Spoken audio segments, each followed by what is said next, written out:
माचिया ही बैठेली बेटी बड़ाई तीन झारेली लंबी लंबी केस झारेली लंबी लंबी केस।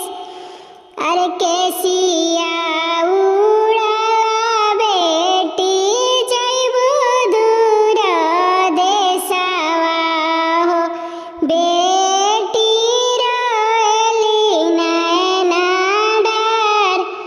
अरे इतना नीमन घरवा कोई से छोड़बो मोरे आमा हो फाटल जाला हमारो करेज।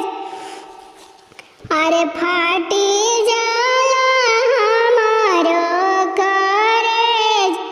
अरे जानी तू रो बेटी जानी छतिया फाड़ हो आमा के मुहावानी रेख।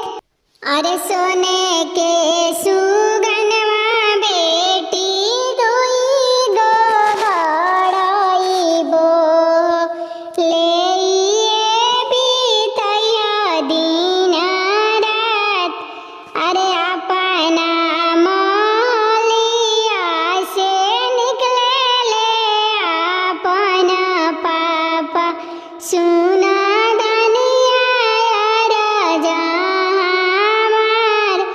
अरे सोने के सुगनवाई हो तोड़िए के फेंकबो हो बेटी पराया धन है। अरे ऐसन बोली जानी बोली मोरे स्वामी हो लागेला करे जावा में चोट। एतना बचन जब सुनेली दुलारी बेटी बेटी रोएली नैना डार। तोहारा तो बड़े पापा एक लाख गैया हो भैंसी तो लाख करोड़। अरे इतना जीवा पापा हो रोजनी बाहेला एक जीवा हमारे नानी बा।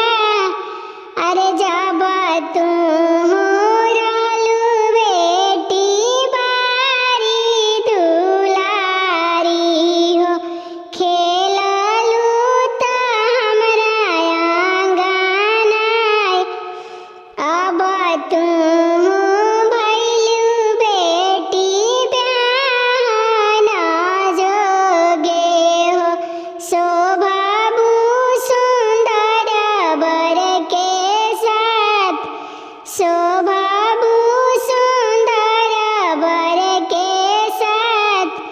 अरे पत्थर के करे जावा बनला मोरे पापा हो पोसल दियावा बिसर।